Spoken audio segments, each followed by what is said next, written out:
Allowing branches to run on your trees is a great tool to get trunk thickening, to close wounds, and in general to improve your bonsai. However, I hear on a lot of fora that people are concerned about cut marks. They say, well, if I do that, I get big wounds, and these big wounds will never heal.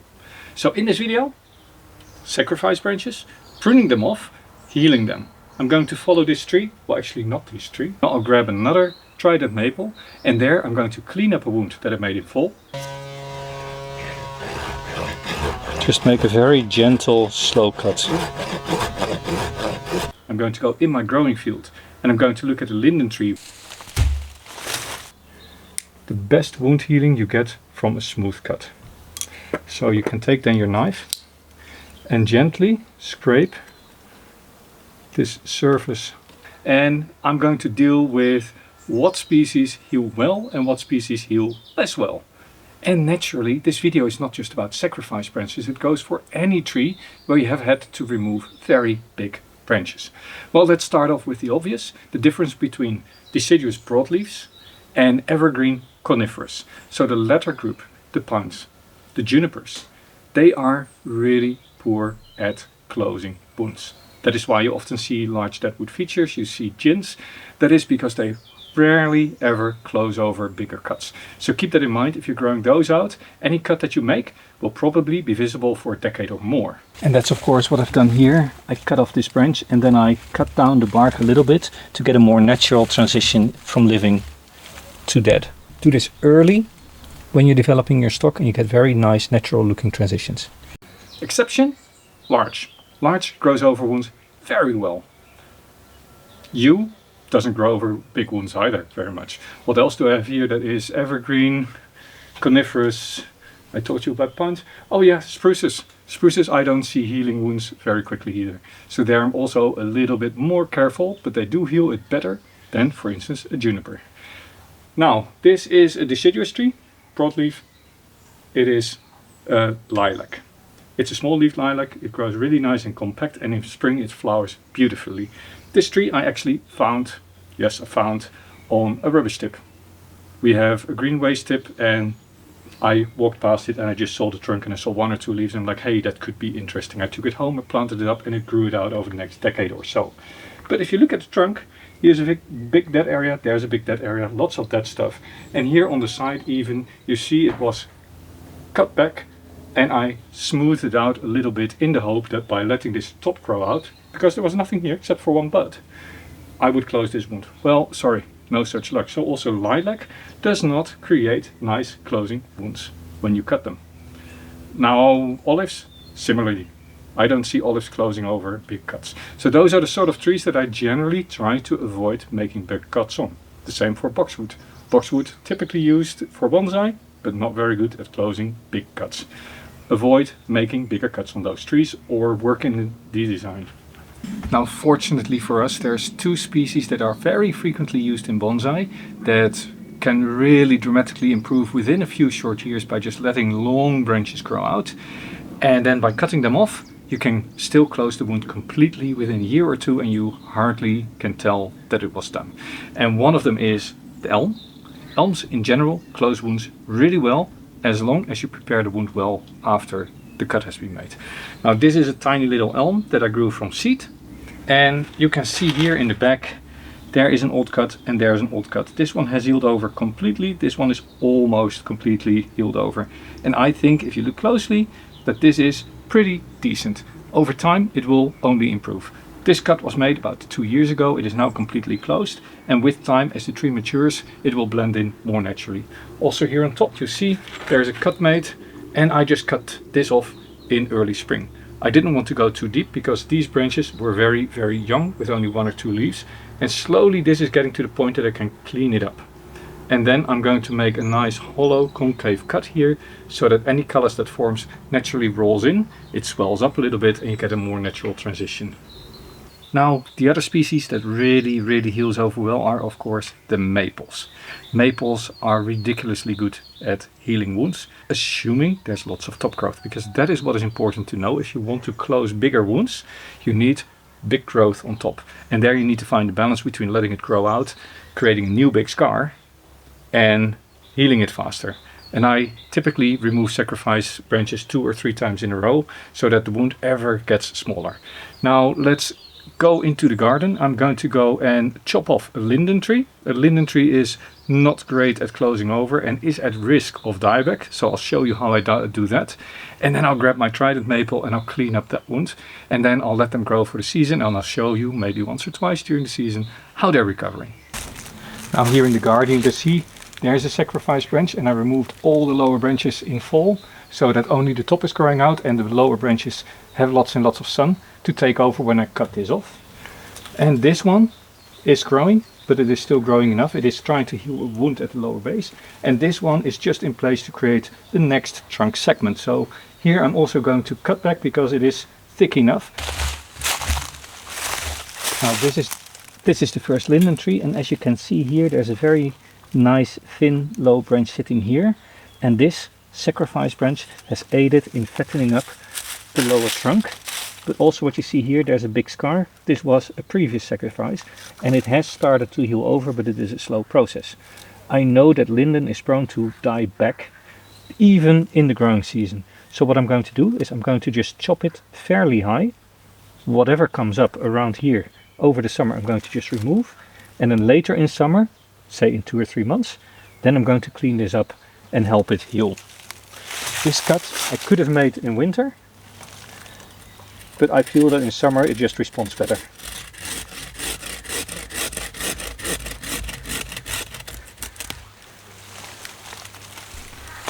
That's a lot of branch. Now here I've worked getting better taper. Let me remove some of this foliage here, some of these weeds. You see there's a nice trunk here, it has some nice movement, and ideally this becomes my new leader. But this is now too weak for me to cut back to.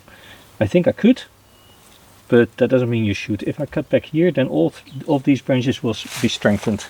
So that's what I'm going to do. And then later in the year I can cut back lower. Hopefully one of these buds here will pop as a vertical leader.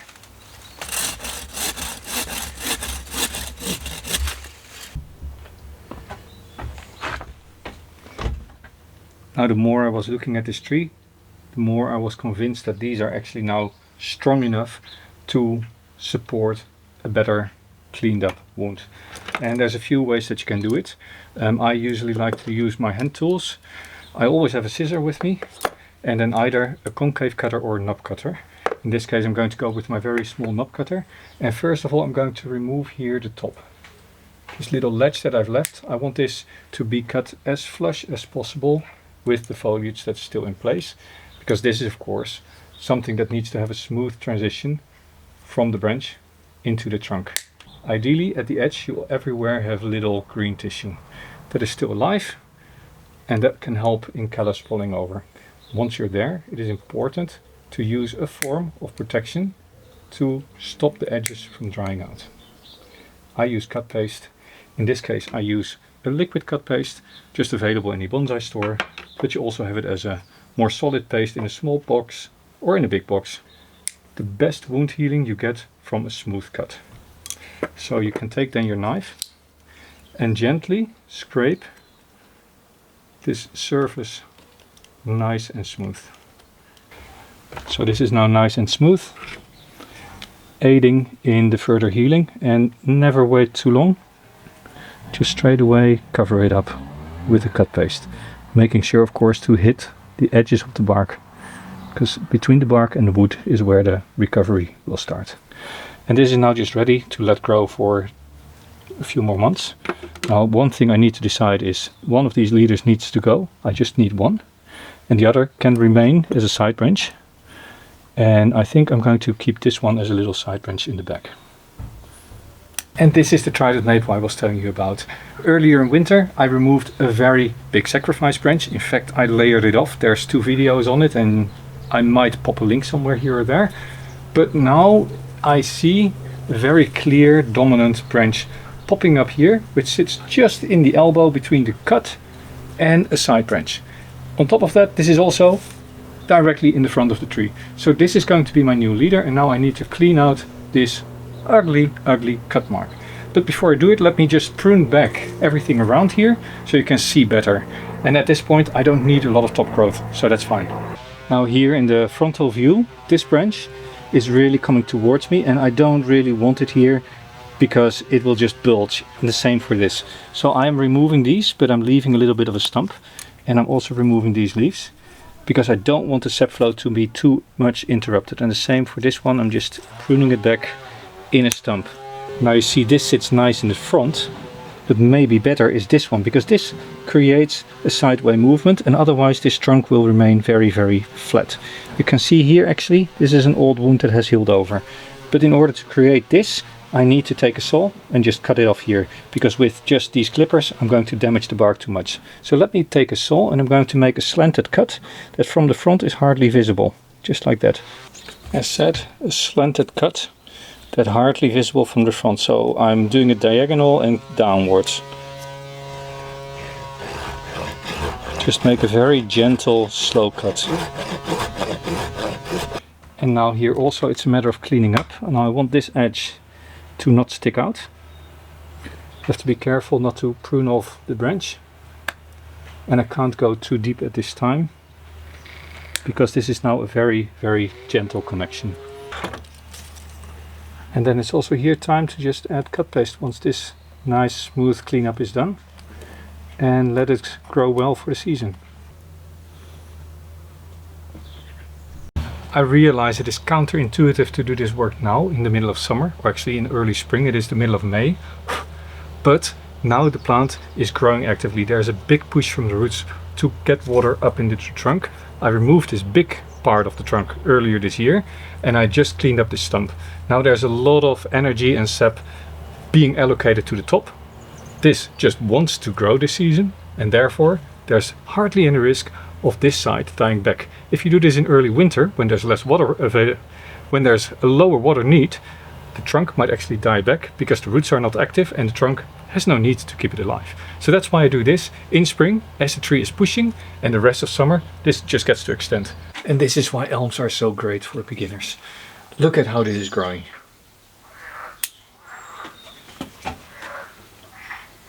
Now this is just allowed to grow for the time being. This I'm just going to allow to grow as well, because it needs to heal this wound here, it needs to fatten up. So that's it for now, and now I'm going to let it grow again for a couple of weeks. Now summer has been a little bit cold. We're now in August and finally the temperatures are picking up again, but for the last month it's not been really great for Tridents. But I don't know if you can tell, let me zoom in a little bit. This is really starting to heal over ever so slightly. This is where you see a little ridge line underneath the cut paste, and here also it is pushing, and here you see it is healing over this area where I cut almost too high. I don't want this to grow stronger. It's actually a little bit in the way, and maybe the rest of the tree also needs a bit of a prune, because this is not getting enough attention, and I've got lots and lots of long whips throughout the tree. The second last week of August. And what you see now here is that this wound is really starting to heal over, but also that the sacrifice that is growing is, well, it's about 2/3, a little over half of the size of the branch that it's connected to. So this is now ready to be cut off to avoid further swelling here. This is now largely healed, and it should heal over by itself without further help. Now where do we cut this area? Now it's a little bit tricky because this whole area is quite cluttered, but what you do see is that this branch moves a little bit to the right, looking from the potential front for the future. So that would indicate that a branch to the left is better than to the right. Well, this one I find too close to the actual swelling that I have of the previous cut, so I don't want to make a cut straight away here. This is to the right. I said to the left, right. I have to do this in mirror. So this is the next one up on the left.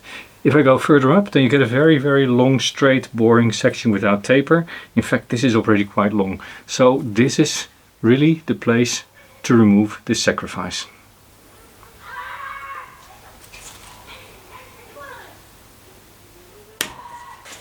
Now look at that branch. That is a massive branch that I just took off. This is all just aided in healing the wound and creating the taper and the nice transition here for this area. But now the tree is very much back into proportions for a nice sized bonsai, except of course for the fact that we have this very, very long branch here. I say very, very long. Look how long that is. In any case, I also don't need a very long branch here, and I just let it extend so this branch can fatten up. But this is now probably about a third of the thickness of the trunk, and with that it is also the maximum thickness that I wanted to reach. So I'm going to just cut it very, very short. I'm going to allow 2-3 buds to sit, and then later in the design I can decide how much further I'm going to cut. And I think that most of you have heard the words trust the process. Well, this is the process. So sometimes you just have to let a branch run really, really long to get the thickness that you need, and then you just need to remove it, which you can just cut off, throw away, take cuttings off, or take an air layer and propagate it. At the end of the growing season, this sprout is now really strengthened, and I've cut it back, and you see here slowly the connection starts to come over, but also here the edges I've trimmed back so it is nice and smooth. Here the cut paste is starting to crack. That means that now new bark is starting to grow, and over next year, as this sprout grows, I expect this to also start healing over. This still has a very, very long road to go, of course, but now this big sacrifice is gone. Some cracking here is also starting to occur. That means that this is starting to grow over. Down low you see all these buds forming here. It's a good sign. That means that all this bark is still alive. I will in spring have to really clean this out, and in fact I can now already just rub these away because I don't want lower branches here. And it is December, and if we look now here, well, it's hard to tell because the cut paste is also covering lots, but you see the bark has grown all the way up to here and there and there. So most of this large cut that I made earlier is now here completely healed over, which is really nice. And this of course is a sacrifice that I now in spring need to make flush, but this cut is a lot smaller than that cut, and that aids in the slowly healing over of all the cuts. So there's a big cut there, and a smaller cut there, and once this has established as a new leader and I cut this back, then this cut is also going to be half of that size. And this way you can completely build up a tree by frequently cutting back. Now here I'm a little bit disappointed. This sacrifice of course is not all that strong, but I would have expected a little bit more here. Here of course I had to remove as a side branch, which hasn't aided in better healing over. There is some bark here growing over the cut area, but it is taking a long time. So I think it might be wise to give this another year or two so it can really close over. So this will grow out quite a bit more. Still no pushing over of any bark, but this will take quite a bit of time. I need to start rubbing off all this growth here at the base to avoid getting massive scars, but this will now just, yeah, will take a year, 2, 3 to heal over. It is early May and I think it is quite clear. This wound is 80-90% closed, which is really, really nice. This is where I cut, of course, the sacrifice earlier, and this branch is now also starting to take off. And I actually don't want that anymore at this stage. So let's just take this off.